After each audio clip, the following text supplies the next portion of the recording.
దేవుని సన్నిధానములో నృత్యము చేసి దేవుణ్ణి మహిమపరిచినటువంటి చిన్నారులకు దేవుడు బహుబలముగా దీవించి ఆశీర్వదించునుగాక. తదుపరి బైబిల్ స్టోరీస్, బైబిల్ గ్రంథంలో ఉండేటటువంటి కథలను చెప్పడానికి కల్వరి ప్రేయర్ టెంపుల్ శ్రీకాకుళం చిన్నారులు సిద్ధంగా ఉన్నారు. మొదటిగా నవీన్ వచ్చి బైబిల్ కథ చెప్పాలండి. అందరూ వచ్చేయండి. నవీను, పవన్, లోకేష్, రవి, జాన్, మణి.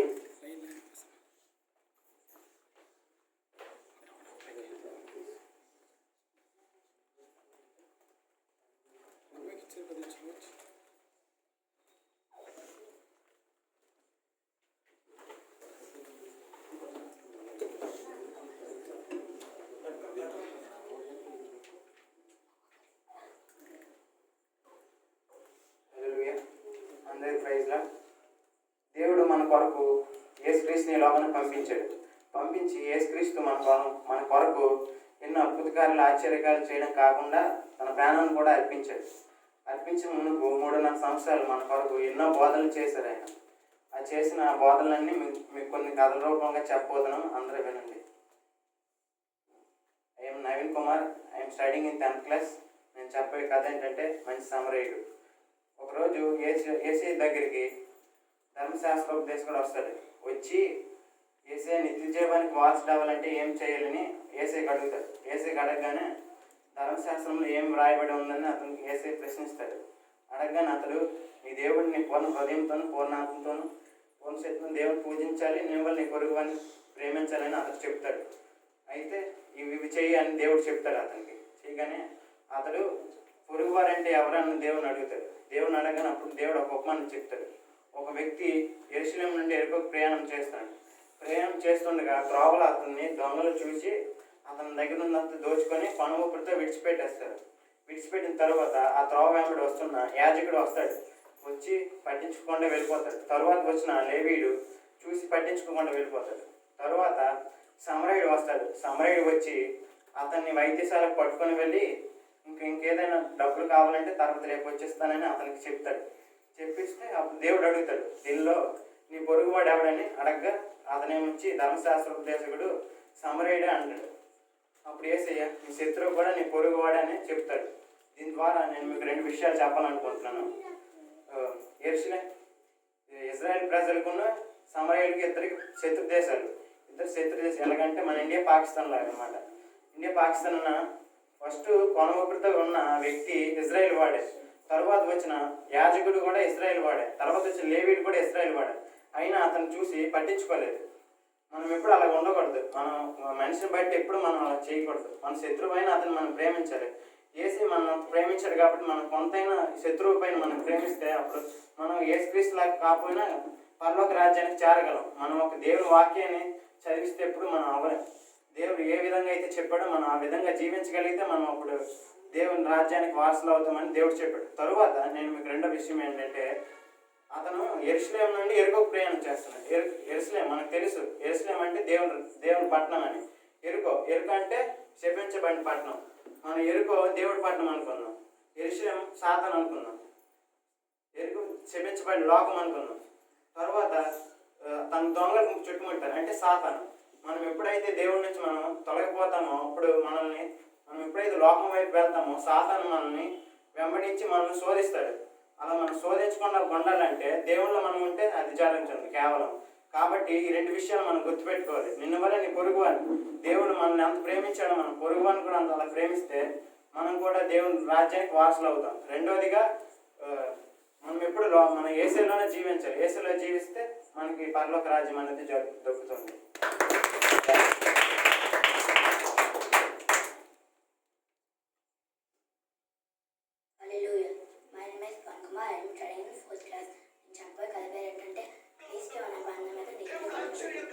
ఒకరోజు యేసయ్య ఉపమానం చెప్పారు.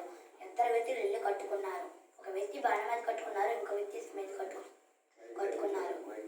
కొన్ని రోజుల తర్వాత చాలా పెద్ద తుఫాను వచ్చింది. దానివల్ల ఇసుకపై కట్టిన ఇల్లు కూలిపోయింది.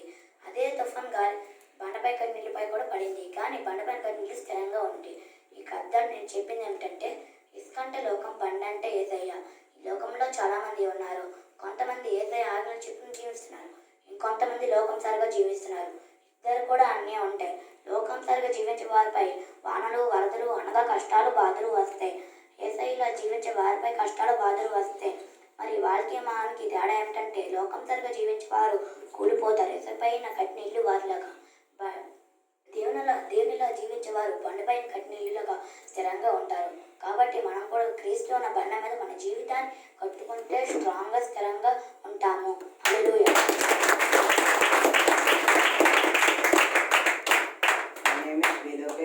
I am studying 8th class. నేను చెప్పబోయే కథ ఏమిటంటే యేసుని చూస్తూ బ్రతకడం. ఆ రోజు శిష్యులందరూ పడవ మీద వెళ్తుంటే వాళ్ళకి ఒక తెల్లని రూపం కనబడుతుంది. అది చూసి వాళ్ళు దెయ్యం అని భయపడతారు. ప్రభు అది చూసి భయపడబడి నేనే అని అంటారు. అప్పుడు పేతురు, దేవా నువ్వే అయితే నేను కూడా నీతో నీళ్ళ మీద నడుస్తాను అని అంటారు. అప్పుడు ప్రభు రా అని అనగానే పేతురు దేవుని చూస్తూ నడిచే వరకు బాగానే నడుస్తాడు. ఎప్పుడైతే గాలి అలలు తుఫాను వస్తుందో భయపడి మునిగిపోతాడు. అప్పుడు పేతురు దేవా నన్ను కాపాడు అనగానే దేవా చేయి చాపి కాపాడుతాడు. కాపాడి అల్ప విశ్వాసి అని అంటారు. కథ మీకు చెప్పేది ఏమిటంటే పేతురు ఎప్పుడైతే దేవుని చూస్తూ నడిచాడో అంతవరకు బాగానే నడిచాడు. ఎప్పుడైతే గాలి అలల తుఫాను చూసి భయపడ్డాడో యేసు పక్కనే ఉండే సరే మునిగిపోయాడు. మనం కూడా మన జీవితంలో దేవుని సారంగా నడిస్తే బాగానే నడుస్తాం. ఎప్పుడైతే లోకంలో పాపంతో బతుకుతామో అప్పుడు దేవుడు పక్కన ఉన్నా సరే మనం పాపంలో మునిగిపోతాం. Thank you.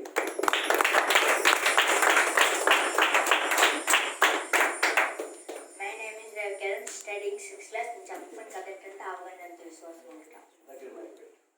యేసయ్య భూమి మీద వచ్చి ఎన్నో అద్భుత కార్యాలు ఆశ్చర్య కార్యాలు చేశారు. ఒకరోజు యేసయ్య తన శిష్యులు కూడా తనలో ఉన్న శక్తినిచ్చాడు.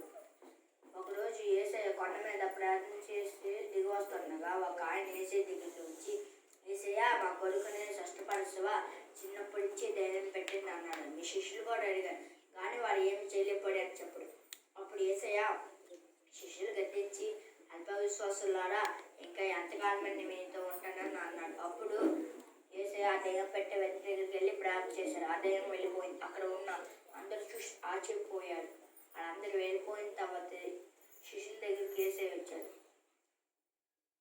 యేసయ్య మేము ఎందుకు ఈ దెయ్యాన్ని వెళ్ళగొట్టలేకపోయామని శిష్యులు అడిగారు. అప్పుడు యేసయ్య మీ అల్ప విశ్వాసం చేతే మీకు అవగాహన విశ్వాసం ఉన్నా ఈ కొండను ఎక్కడి నుంచి ఎత్తుకొచ్చి చెప్పాడు. ఈ కథ దాన్ని నేను మీకు చెప్పబోయింది ఏంటంటే మన విశ్వాసం ఉండాలి. మన విశ్వాసం లేకుండా ఎన్నిసార్లు ప్రార్థన చేసినా వేస్ట్. మన విశ్వాసంతో ప్రార్థన చేస్తే మన ప్రతిఫలం దొరుకుతుంది.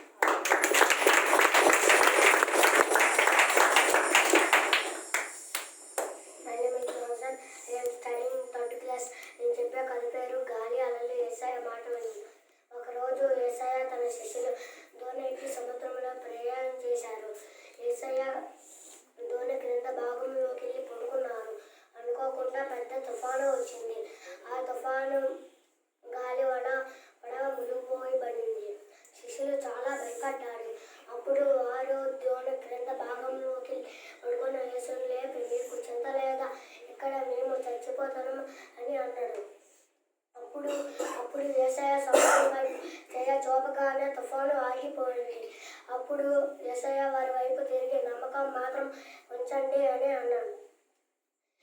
ఈ కథ ద్వారా నేను మీకు చెప్పింది ఏంటంటే యేసయ్య నమ్ముకుంటే కష్టాలు రావు అని అనుకోవద్దు. యేసయ్య పడవలో ఉంటుంటే గాలి తుఫాను వచ్చింది. యేసయ్య నమ్ముకుంటే